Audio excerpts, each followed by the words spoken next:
الناظور إذن كانت اليوم نقطة انطلاقة الدخول المدرسي الحالي وسط رهان على تحقيق البرنامج الاستعجالي للتربية والتكوين لأهدافه الواردة في خطاب افتتاح البرلمان خريف 2007.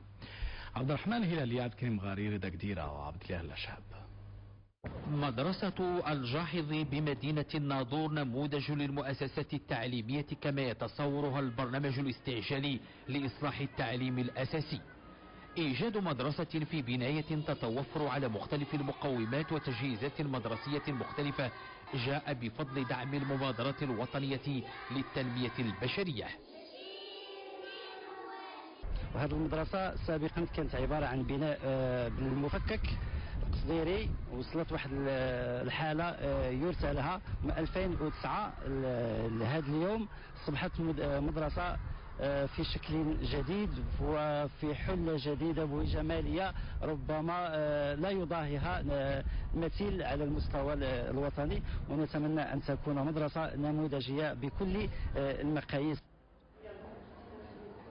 إعادة بناء هذه المؤسسة التعليمية فسح المجال للرفع من الطاقة الاستيعابية، خاصة استقبال أطفال الأحياء شبه القروية القريبة من المنطقة التي تتواجد بها المدرسة. الحمد لله بهذه المبادرة هذه المدرسة ولا زوينة، ودابا عاد عطاتنا لوغو باش نخدموا مزيان وباش هذا، لأن كل شيء مزيان وزوينة. وهذا احنا متفائلين بزاف لهذا العام ان شاء الله، انه كل شيء موفر، البنايه مناسبه، الامكانيات كلها والمجهودات تبدلات، وحنا مجندين ان شاء الله باش ندوزوا داك الشيء على ما يرام ونتمنوا الخير ان شاء الله. المدرسه احسن من المدرسه الاخرى، زادوا فيها بزاف د الحوايج، زادوا فيها المكتبه، بيانو، بزاف د الحوايج، مراحل نقيين، داروا لنا الملعب، داروا لنا اقسام مزيانين، داروا لنا الاداره، عطاونا الكسوه، عطاونا الكتب، المحفظات. هاد المدرسه ولات زوينه، فيها الملاعب، فيها بزاف د الحوايج زوينين، كيديرونا الموسيقى في العشيات الخاوين.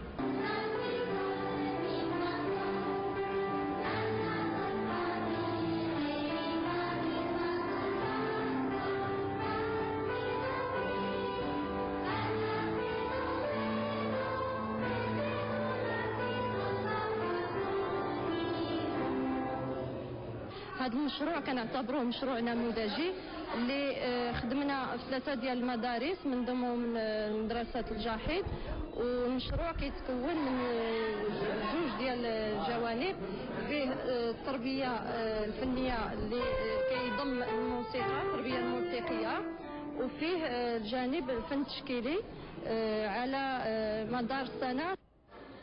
تكافؤ الفرص في ولوج التعليم موجه كذلك للأطفال ذوي الاحتياجات الخاصة، والذين خصص لهم قسم مندمج ليستفيدوا من إمكانيات تطوير قدراتهم الذهنية والتعليمية أسوة بباقي الأطفال.